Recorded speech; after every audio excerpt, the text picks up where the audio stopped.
All right, everyone, welcome back to another episode of the Kyle Lanslone Show. We have a lot to talk about today. We had U.S. officials going to Saudi Arabia, meeting with Ukrainian officials, and now they have this great ceasefire proposal that they're rolling out, pretending this is some kind of deal to end the war. So we'll be breaking that down. Is this potentially going to lead to an end of the war in Ukraine, or is this something that is just meant to, from the Ukrainian side, meant to escalate the conflict more? Also, talking about the Trump administration really cracking down on free speech. When he came into office, there was this real, I think, relief among a lot of Americans that finally we're out of the woke era. We could say what we want. Well, now it's just Republican control of the censorship button. And in some ways, the measures that the Trump administration are now going through are more extreme than what the Biden administration was proposing.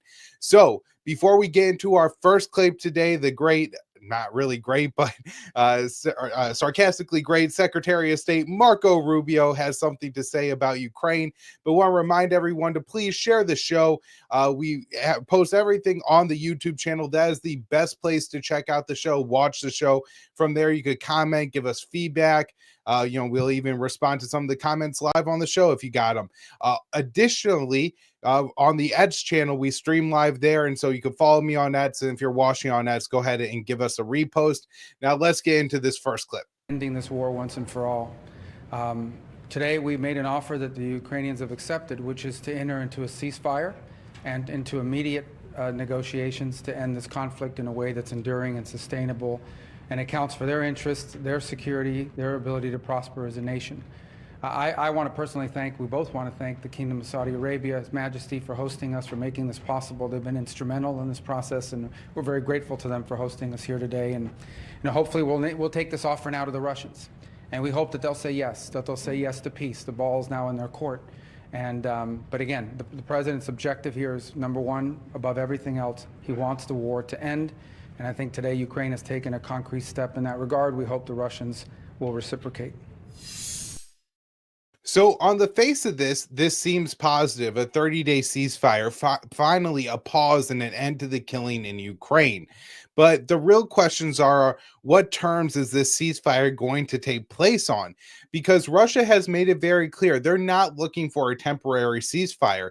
Maybe if there's, a very workable agreement on the table, then yes, we pause the fighting while these negotiations are ongoing. That could be really important because let's say the Ukrainians carry out some kind of major attack on Russian energy infrastructure.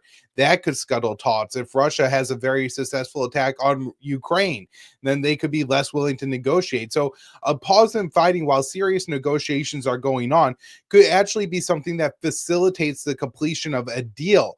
However, this ceasefire proposal actually seems like something that isn't going to be well received in Moscow. And it's possible that some of Trump's more hawkish advisors, Secretary of State Marco Rubio, National Security Advisor Mike Waltz, who led this delegation in Saudi Arabia with the Ukrainian side, maybe they're working with the Ukrainians almost behind Trump's back, putting together a deal that actually isn't meant to be successful. What it's meant to do is for Trump to essentially reverse how he felt just a few weeks ago, which was that the Ukrainians were preventing the ceasefire from taking place. And by putting an unworkable ceasefire deal on the table, then it could be presented to Trump as, oh, see, the Russians won't agree to this. And now I have some information that I think makes it likely that the Russians won't agree. First of all, again, the Ukrainians are still mentioning this is a temporary ceasefire. And so I think for Russia, again, especially when they're on the offensive, just a couple days ago, Russia took 12 villages, 100 square kilometers in Kursk, the Russian region that Ukraine invaded this last summer. Major territorial gains there. Also, they took a key strategic village in Donetsk. And so the Russian forces are on the advance. And if there's a pause in fighting, this is going to allow the Ukrainians to regroup, to harden their defensive positions during that ceasefire period. And so Those dynamics may make it less likely that the Russians want to enter in negotiations unless we're very close to a deal. And just today, Zelensky revealed that Ukraine isn't willing to make any territorial concessions still. And we know, and he said, in quote, it uses the word that this is a red line for Ukraine. Well, if that's a red line for Ukraine, it's also a red line on the Russian side. They're saying that they're not willing to give back any of the territory that they've annexed of Ukraine. And that not only includes the Crimean Peninsula, which was annexed in 2014, but also the Donbass oblast of Luhansk and Donetsk, and then the southern oblast of Zaporizhia and Kherson. Now, Russia, I think, controls probably 75% of those four oblasts, and it's not clear what the negotiations are going to be. Is Ukraine willing to give up all of that territory, or will Russia just, take what they currently control? Maybe those are negotiations that could happen. But as Zelensky is saying, if Kiev's unwilling to make any territorial concessions, then I think it's very unlikely that Russia is going to agree to the ceasefire deal, because it's ultimately not based on grounds that's going to lead to a permanent end to the fighting. And any pause in fighting now is going to help the side that's struggling, not the side that's on the offensive and taking more territory.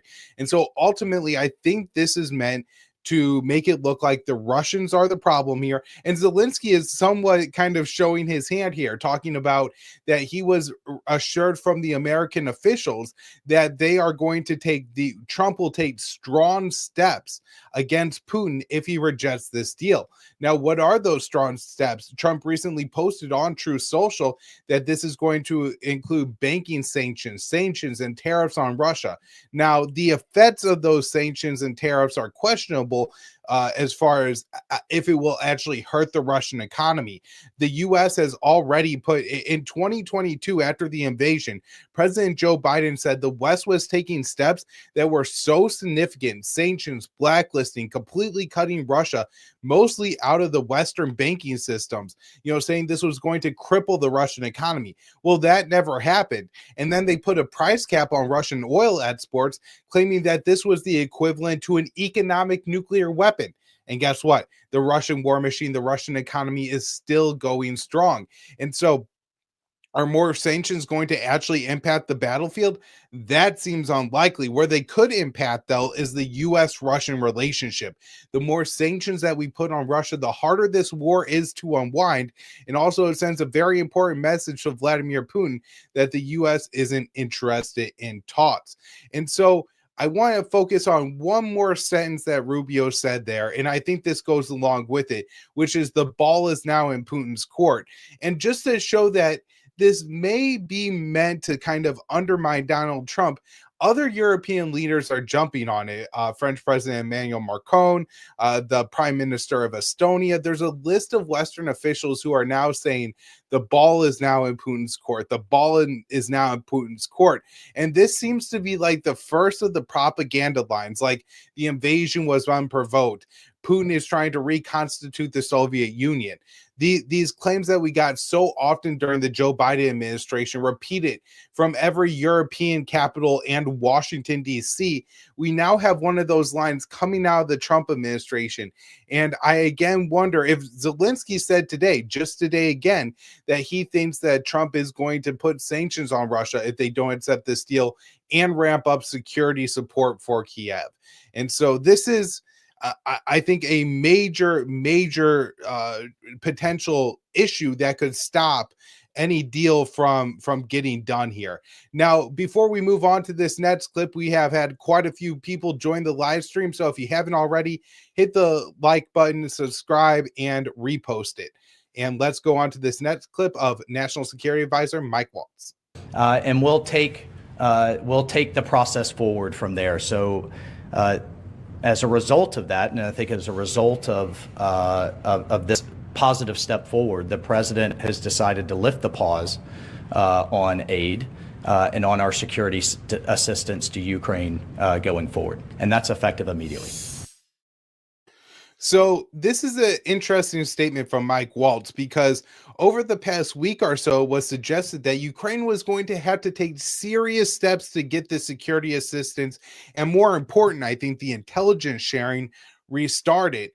And Ukraine saying that they're going to agree to a 30-day ceasefire really didn't seem like the serious steps that the Trump administration was talking about, especially now that we have Zelensky saying they're not willing to make territorial concessions, which is, I think, a key part of any agreement finally getting done.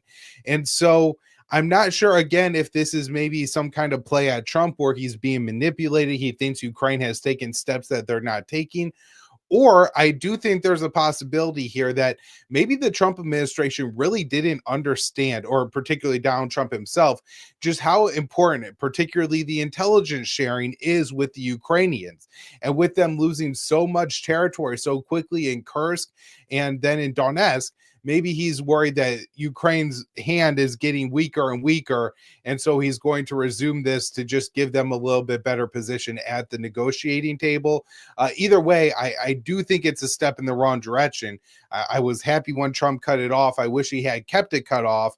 And it doesn't seem like Ukraine really has done enough, really has taken the steps that they need to be taking in order to get a deal done with Russia. And it looks like maybe all that good that we had hoped from Trump over the first 2 months, 7 weeks of his administration, that we thought we were inching closer to an end to the war in Ukraine, potentially sitting down with Russia. And not only that, as important as the war in Ukraine is, as important as it is to end the killing, the dying, the endless spending on all these weapons in Ukraine, and all the militarization it's creating around the globe, even all those issues are important, but restoring the U.S. and Russian relationship, for Washington and Moscow to be able to sit down and discuss nuclear arms control, extending the New START treaty, maybe reviving some of these agreements that have been killed by the U.S. over the years, like the INF treaty, the Open Skies treaty, the anti-ballistic missile treaty. It's these arms control agreements were important to having some kind of limits on each other's defense budgets, and preventing the constant ratcheting up of tensions between the two sides. Always, getting into the next arm race. Who's going to have the next big missile or the next big weapon? And so these agreements we should be moving back to. That would be really big. But if the Trump administration is going down the road they now seem to be going down, I'm worried that none of that is going to happen. And so next up here, this is, I had to play this clip for you guys. I hadn't actually heard of this guy before, Paul Reichenhoff, but it must be the dumbest thing I have ever heard said on cable news. And I know you guys have seen a lot of really bad clips over the years, but listen to just how loud this guy likes to voice how dumb he is. The person who's watching, yes, who just heard you say Donald Trump is not standing up for Ukraine. What do you say to the person who says, well, I don't care about Ukraine. I want Donald Trump to stand up for America. What do you say to them? I don't know where you got that. I mean, I don't have time for it. Yes, but we hear it. We hear it. Here's the thing. Where did you grow up? Did you grow up in a place where you thought the Russians were the good guys? What part of America did you grow up in where they taught you the Russians were the good guys and our allies were the bad guys? That's the flip here that we need to continue to remind people. The Russians are the bad guys. They're raping women. They're killing children. They're bombing cities. The Ukrainians are the noble good guys. In some ways, they're more American than we are over the last couple of years. And we must stand with them in the same way we stood with the allies in World War II and since this country was founded. This is not just about Ukraine. This is about the core and the integrity of American values. And that's what he's also betraying. Not just Ukraine, he's betraying America. It's impressive to be able to say that many things wrong in under a minute. And so I could congratulate him on that. It's really impressive. Also, at the very start of it, he can't even answer the question or acknowledge the fact that the host is trying to ask him. She says, there are Americans who say we want to put America first, and that means getting along better with Russia and ending the war in Ukraine. And I don't have time for that. I can't even acknowledge that. Like, the question actually causes him to spaz out and then go on this absolute insane rant where he's talking about how this is what we stood for since the founding of our country, which we've talked about time and time again on this show is a complete rewriting of American history. Our founders stood explicitly against going around the world and seeking to destroy countries that we don't want, fighting European wars and feeling that we have to aid democracies all over the planet.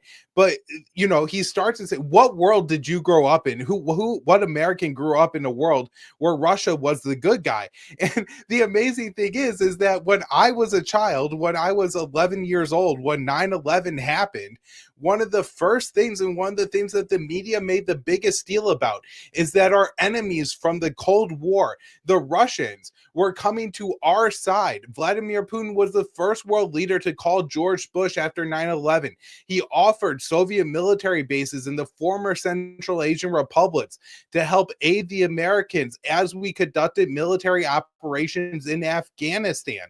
And so the idea that, every American just inherently thinks the Russians are evil, this wasn't true. This has been a narrative that's been reinvented really over the past decade with the whole Russiagate hoax. It's really amazing how many people fell for this stupid lie that Donald Trump, the richest, most belligerent billionaire from Washington, D.C., was somehow not a raging narcissist, but rather the little puppet of Vladimir Putin who just likes to take orders from some foreign leader. If anybody gave me a description of Donald Trump before and saying that because he was ashamed of some sexual ads, he's going to let some other man control him, that would just not sound like Donald Trump in any way to anyone. And yet this is the whole Russiagate saga and scenario, and they've all brainwashed themselves into believing that every Russian is evil. When John Brennan, the former CIA director, went on, I think it was MSNBC, and said that the Russians are almost genetically predisposed to want to undermine democracy, this apparently was believed by everybody who walks into the MSNBC building, who now just says the Russians are evil, the Ukrainians are noble. I mean, I'm sure he actually has no understanding of the conflict, and everything he's learned from it is distilled from watching other commentators on MSNBC. But it's really pathetic that he was allowed to say this on MSNBC. And then, of course, the last part there is actually what drew the headlines, was the Ukrainians are almost more American than America is now, which I have no idea where he gets this from. They've nationalized the media. They have cracked down on religion. They've arrested and eliminated the political opposition. Which of those values sound American? How about canceling presidential elections? Does that sound American? We even held elections in the middle of the Civil War. And so obviously this isn't American. And it's just, pathetic propaganda being aired on MSNBC. Now, one more clip from Donald Trump here that I wanted to play, and I think this is important because one of the things that I was really hopeful about Donald Trump is maybe we actually get some reforms or some cuts to the military budget. His Department of Government Efficiency, DOGE, is going after all these other agencies, trying to cut bloat and unnecessary waste. And of course, the Pentagon is the biggest unnecessary spender in the entire American government. And yet, apparently, Trump says we can't have any cuts there. So let's play this clip. You said you wanted to do the Golden Dome. You've got a lot of ideas for America.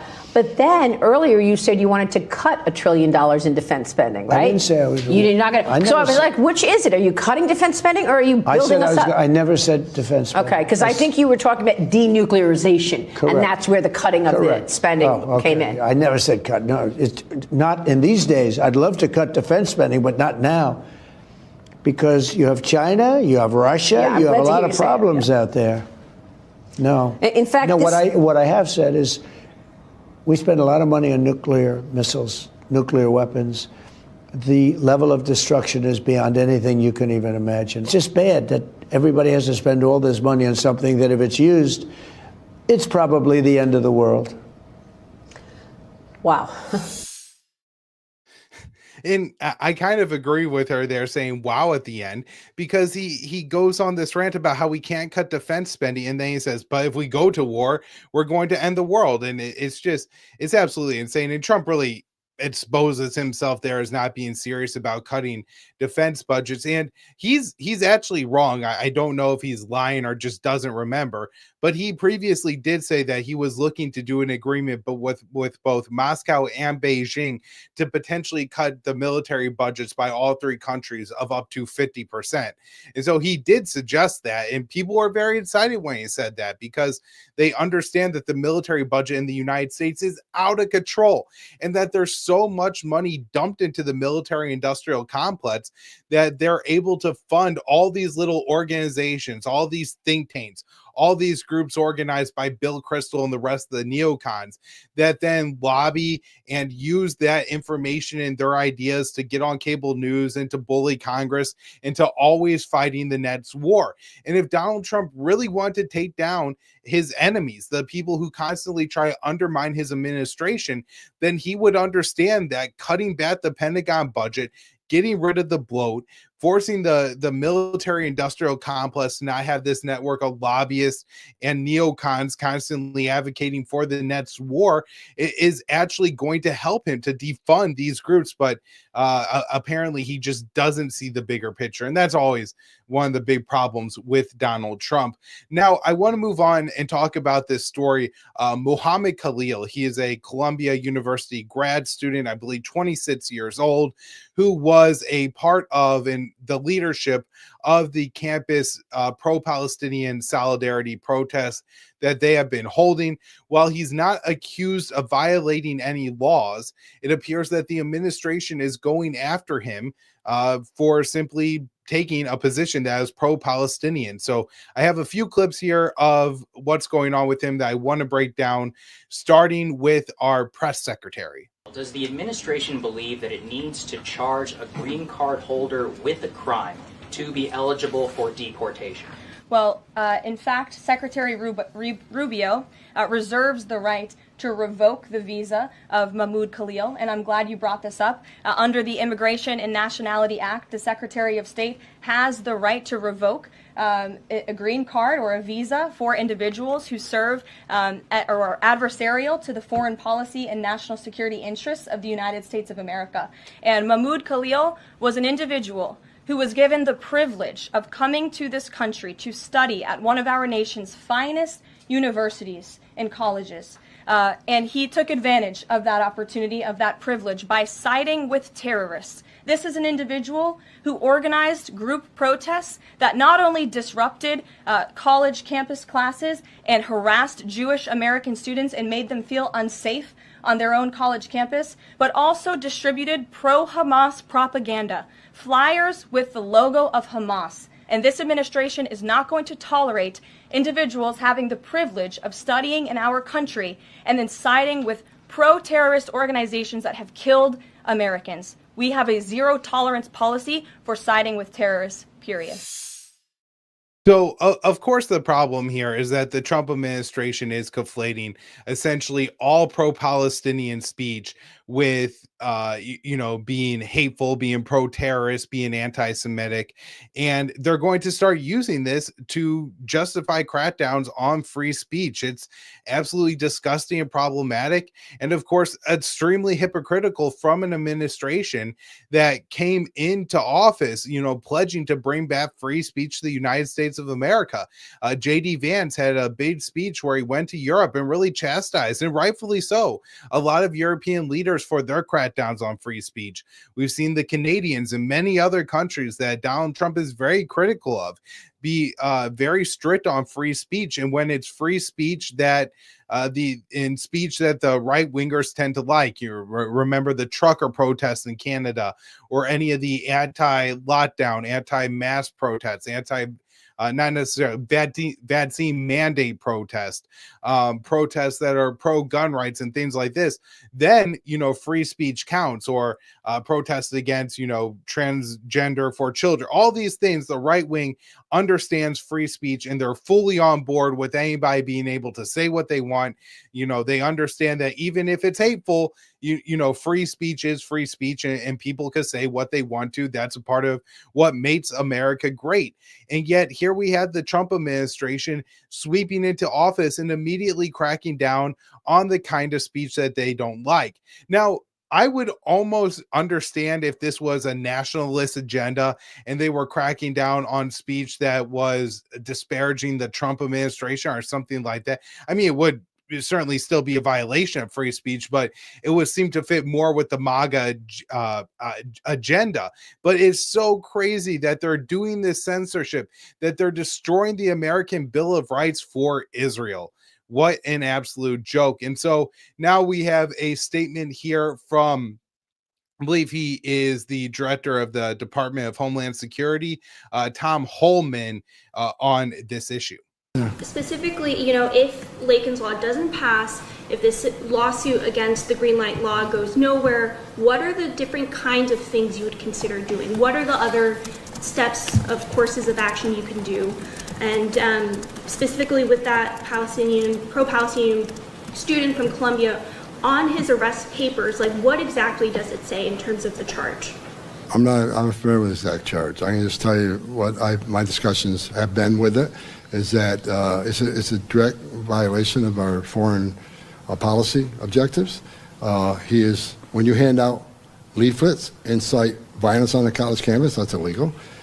Being in this country with a visa or a resident alien card is a privilege, and you got to follow certain rules. Resident aliens get removed all the time when they commit certain crimes. So he's no different, and he's not going to be the only one. And which your first question is about, look, Pam Bonnie's already filed a lawsuit. If she has to keep filing lawsuits, that's what we're going to do. I'm hoping the voters of New York State see what we're doing, and I'm not asking somebody to vote either way. I can't do that, but I'm saying that I think the voters look at exactly what ICE is doing, who we're arresting. I think President Trump has a lot of support for what he's doing. The majority of Americans believe in removing criminal threats, and I think New York feels the same way. I don't know if your elected politicians do. I know the ones behind me do. But I'm hoping more and more we educate the American people exactly what we're doing, exactly who we're arresting. I think there's going to be pressure put on New York to do their common sense thing to protect the communities of the state. So I just want to make sure, you're not familiar with what the arrest charges are. I have not read the arrest report. I've been traveling, but I'm aware of the arrest. I'm aware of why he was arrested, and it's justified what happened to him. I haven't read it. I don't know why he was arrested, but certainly it's justified. Like, there's no question that it's right to arrest this guy, even though I don't know why he was arrested. Now, of course, one of the problems is, and as we'll see and get into, it turns out he wasn't arrested for committing any sort of crime. Basically, the State Department is just labeling him an enemy of the state and saying that you are counterproductive to American foreign policy, and so we're going to remove you from the United States of America. And again, he's justifying this as this being a part of Trump's policy. And so from Trump's joint session speech, let's see what he has to say about free speech. And I have stopped all government censorship and brought back free speech in America. It's back.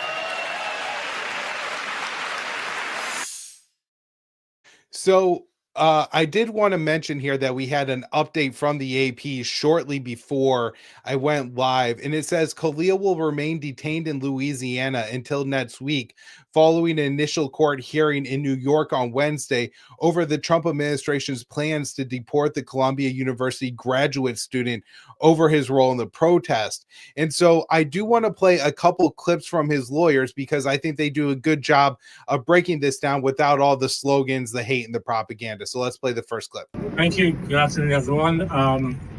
As we tried to make clear in court today, what happened to Mahmoud Khalil is nothing short of extraordinary and shocking and outrageous. It should outrage anybody who believes that speech should be free in the United States of America. Mr. Khalil is a lawful permanent resident. He was coming home with his U.S. citizen wife, who's 8 months pregnant, and he was taken by U.S. government agents in retaliation, essentially, for exercising his First Amendment rights, for speaking up in defense of Palestinians in Gaza and beyond, for being critical of the U.S. government and of the Israeli government. Those are the reasons why he was targeted. Those are the reasons why he was detained. And that's the reason why the government also moved him to Louisiana in further retaliation for the fact that on the night of his arrest at home, he filed a habeas corpus petition in this court, which he also had a constitutional right to do. In retaliation for that, he was moved to Louisiana. to take him away from his lawyers, to take him away from accessing this court, to take him away from his family and his support network. And so every day that Mahmoud spends in detention in Louisiana is a day too long.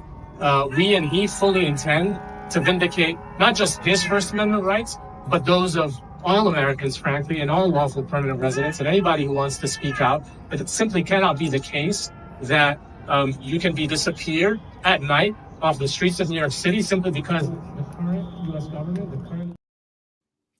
So I agree with almost everything the lawyer had to say in there. The one part I wanted to highlight is that he was moved from New York to Louisiana, and this seems to be not only an act of retaliation, but there was a time where his lawyers and people didn't know where he was, and certainly this is a very dark moment in American history and a real blow against our First Amendment. Now, hopefully this works out where he ends up getting out of jail. He's able to go back to Columbia, finish his graduate degree, and, keep his green card, as he didn't violate any American laws. He's simply enacting his free speech rights.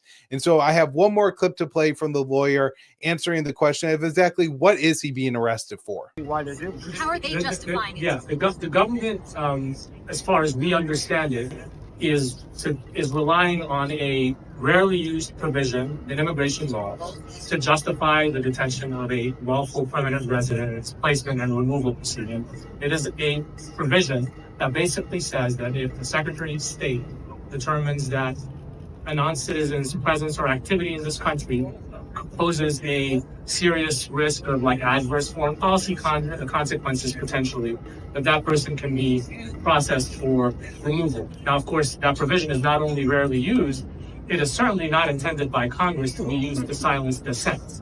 In other words, the times that it has been used to, for example, prohibit the visas for folks who have, people who have interfered with democracy in their home countries, former officials. Those are the kinds of scenarios where you see that law used. It is not intended to be used to silence pro-Palestinian speech or any other speech that the government happens to dislike. And for that reason, we believe that this case is not going to set the precedent that the government wants it to set, whether it's in federal court or an immigration court. And you already know just by looking behind you that it's not having the effect that the government wants it to have on, people's solidarity with Palestinians.